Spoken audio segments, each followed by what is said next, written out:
Hey, we're going to go out to the phones, 888-957-9570, and it's based off of this conversation. Listen to it one more time. This is the Open Mic Podcast. Our good buddy Mike Silver has Joe Montana on, and for some reason, the conversation ends up going this way. Trey Lance probably would have hung around and been the backup. But what do you do if you're them now? Well, I start Jimmy. He has won a lot of games. I can't say the same for Trey, right? You don't know that from him. I don't think it's hard. I think you just start Jimmy. The hard part is that Jimmy has a no franchise tag clause and he's a free agent. So you got to really show him the love to try to get him back. He still won a lot of games before he got hurt, right? And so he put him in that position to be able to go on that run to begin with. So you handed a guy a team sort of like somebody else I know got handed a good team. So you got to go with the guy who's been winning the games and gets the offense and go from there. I don't know how to do what I'm about to do. Are you sure he's not talking about Alex Smith handing the team to Patrick Mahomes? Are you sure, Mark? Yes, I'm sure. Okay. I'm sure. I just want to make sure that you're sure that you're sure. Well, I'm super. I'll tell you what I'm sure about. I didn't like anything. I didn't like any part of that. No mention of Brock Purdy? So, thank you. Okay, there are 4 things that popped out to me. Just 4? Only 4. Okay. Well, let's spotlight the top 4 answers on the board like and it's Family you don't normally Feud. get this Number angry, 4. so I'm excited. Number 4. Thank you, Spadone. My man, listen. I used to run around in the streets and have my mom's dish towel hanging out my pants with the words Flash 80 on it because I grew up watching Joe Montana throw to Jerry Rice. There's nothing better than Montana to Rice, okay? This is what made me fall in love with 49er football and Bay Area sports.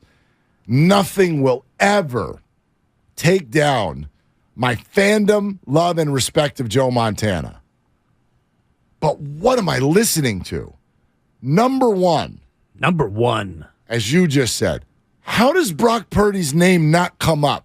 Well, Jimmy's won a bunch of games. What the hell did Brock just do? Right.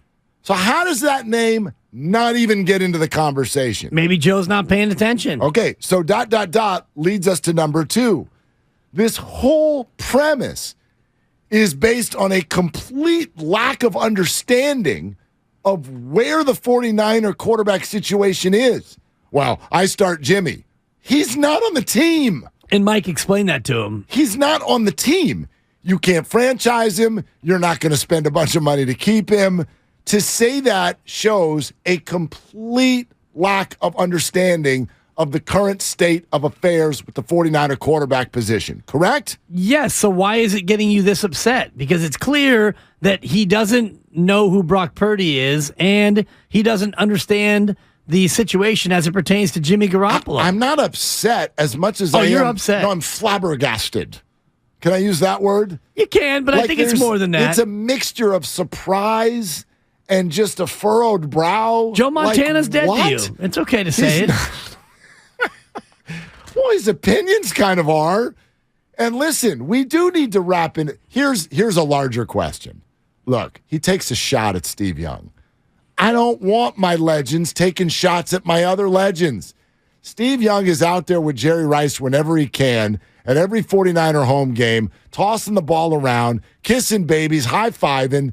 He is an unbelievable ambassador. He did nothing wrong. You two didn't get along back in the day in a mano-a-mano, ego versus ego. Totally understandable, totally unfair situation. Was it handled perfectly? Obviously not. It was over 30 years ago. You taking shots at him? Do I want Chris Mullen on with Bonta every night going, this guy's Steph. The league's weak now.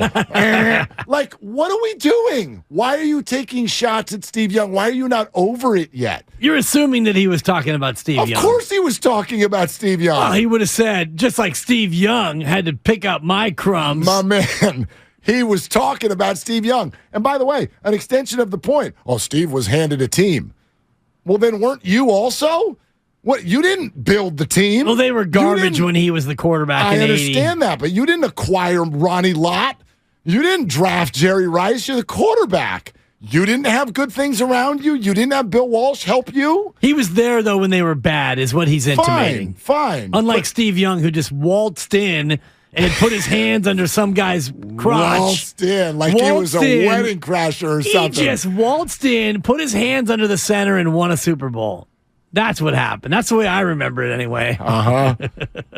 And here's what we really learned. You want to? Here's the. Is this number 2 or number 3? This is number 4. We already got to number 3. Is get over it. It's 32 years ago or something. Okay, I thought maybe one of these 4 was going to be you coming down Mike Silver's road for the lack of a follow-up question. I do think Mike should have brought up Brock Purdy. How does Mike? And we'll ask Mike this on Thursday. Mike's a friend. I'm not afraid of. Why did you not bring up Brock Purdy?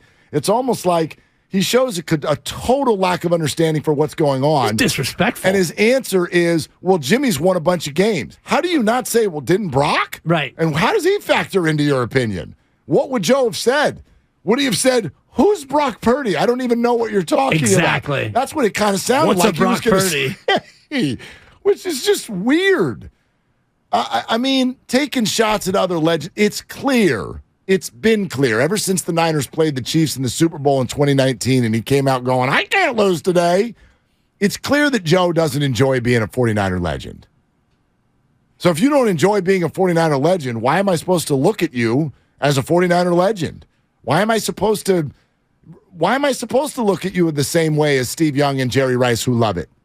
Because he's Joe Montana. Well, sure. And he's, maybe I'm not the saying single you most, hate him, but but he's. And Joe Montana has always been, since he was done playing football, he's always been about Joe Montana. If you ask anybody connected to any sort of appearance or cause of that nature, Joe Montana wants to get paid to show up. I don't get the sense that Jerry Rice is being paid every time he's running routes in the end zone before every game, running around like an 8-year-old kid, happy to be there. I'm with you, but I'm also not against people getting paid. I mean, he's Joe. No, but it's different when you want to get paid Montana every single time. I get it. And that's the sense that, that I've gotten from many people who've dealt with Joe Montana. He will not show up unless there's a check that he gets out of it. You're probably right. And I don't hate him for that. I don't hate him at all.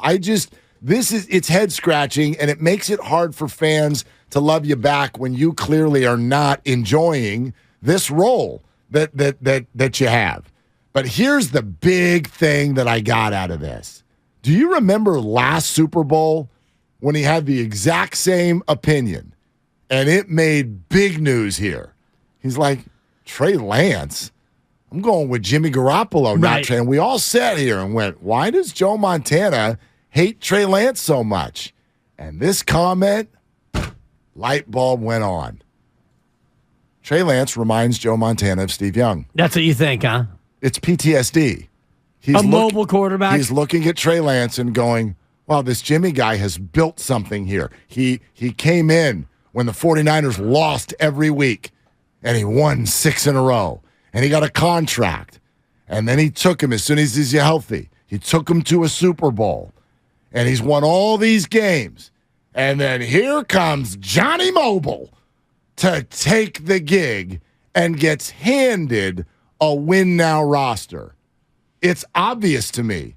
Joe is triggered by Trey Lance because he's having Steve Young PTSD. Yeah, I'm not sure about that because Trey Lance will never play the way that Steve Young played. Steve Young was, especially for his era, much more mobile than Trey Lance is. Trey Lance is not that much of a mobile, scramble out of the pocket quarterback. Maybe he wants to be. But that's not the point. The point isn't the way they play. The point is how Joe is receiving this process. I wonder if it's not more just the sense of what you said before about Jimmy Garoppolo as the incumbent, as the quarterback who, quote, built what they have, even though Jimmy Garoppolo didn't build it. Jimmy Garoppolo didn't draft Fred Warner or Hufanga or Nick Bosa or any of the rest of it. He's just a guy like Joe Montana was a guy. Joe Montana was a quarterback who won 4 Super Bowls.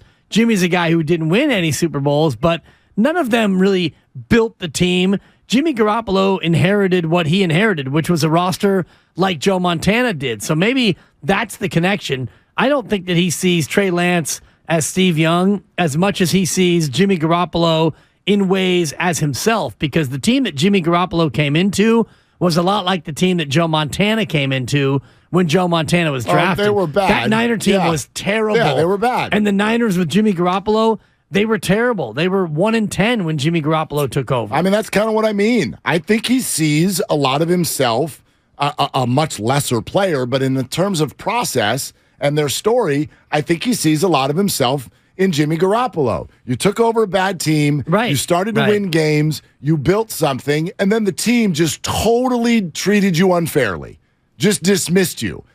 Now, it's different levels because we're talking about someone who at the time was considered the greatest of all time versus Jimmy, who's just kind of he's an above-average quarterback. But I think Joe, maybe. Yeah, he's average. He's an above-average quarterback. It depends who you ask. Well, watch what happens with the contract this offseason. But you get what I'm saying. Then let's watch where he goes and how he does. But how he does, yeah. When he goes to Carolina and he's 5-12, all of a sudden he'll be below average quarterback. We'll see. They can run the ball there. Yeah, they can. Pound the rock. Pound the rock. And in a bad division. I really think to even start saying you should start Jimmy now when he's not even on the team anymore, a week after Kyle Shanahan literally looked at everyone and said, there is no chance of this happening at all. It just tells me that he sees a lot of his situation in this situation. And he's right. What I see is that he has no idea what he's talking about. There's that and that's too. why it's easy to just dismiss the open mic podcast. This episode only, Mike. Yeah. I don't miss a second of it. I understand. I understand that. I just think, Jimmy Garoppolo's been treated unfairly. Nobody would even question that. You're gone.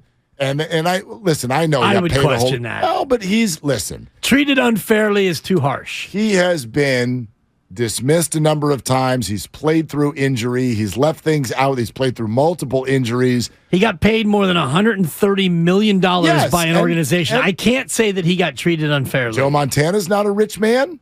He's not as rich as Jimmy. Well, of course, but that's just he's because calling Jimmy for a loan. But that's because of when he was born. Joe Montana's a very rich man. The 49ers made him that way, and he made the 49ers. But Joe would tell you until his deathbed, obviously, that he's still ticked about the way things went down. But was he treated unfairly? You could absolutely make the case, and fans definitely felt that way at the time. I don't think so. You're old enough to remember. Okay, now you watch your mouth. So am I. We're old enough to remember that Joe was being treated unfairly. He got traded. When you're a pro athlete, this is the nature of the gig. You got traded. But before that, you got benched. When you were a 3-time Super Bowl winning QB. He was hurt.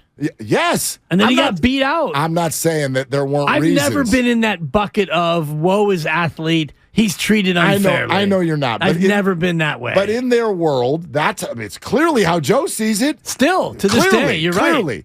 My point being is that Jimmy could easily make that case too, but you've never heard him say a word. Right. You've never heard Jimmy do anything but smile through this. Because I think he either is smart enough to know that, A, that doesn't help me right now, or B, maybe he is grateful enough for $130 million where he's like, that's part of the gig. And he didn't have to sign a deal this year with the 49ers. If he felt like they were treating him unfairly, then he didn't have to take their $7 million to come in and be Trey Lance's backup. So I have no sympathy for Jimmy Garoppolo in terms of him being treated unfairly because of his own volition.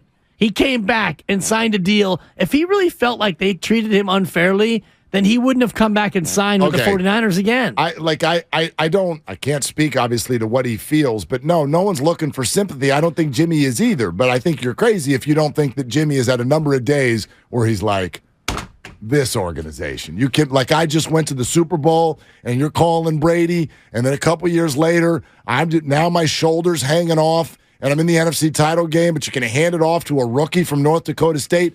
These are big egos. Right. But he's handled it perfectly. He's handled it great, no doubt. Yeah, no doubt. As far as Joe Montana goes, he's 66 years old, and he still is holding on to this same sort of narrative of, like you're talking about Steve Young, and he referred to Steve Young. I was just joking before. Obviously, he's referring to Steve Young, who got handed a team that was turnkey and ready to go. What is it about Joe Montana's life that has him still so bitter? That's what I mean. I feel bad for this. You're still angry about this 30-some-odd years later. And I think that experience, this is the first time I've felt this way. That experience that Joe Montana had, and is not over, from 35 years ago, is shading his opinion about Trey Lance. And that's what was going on a year ago, and we didn't realize it. But that, like, he is being triggered based on his own experience.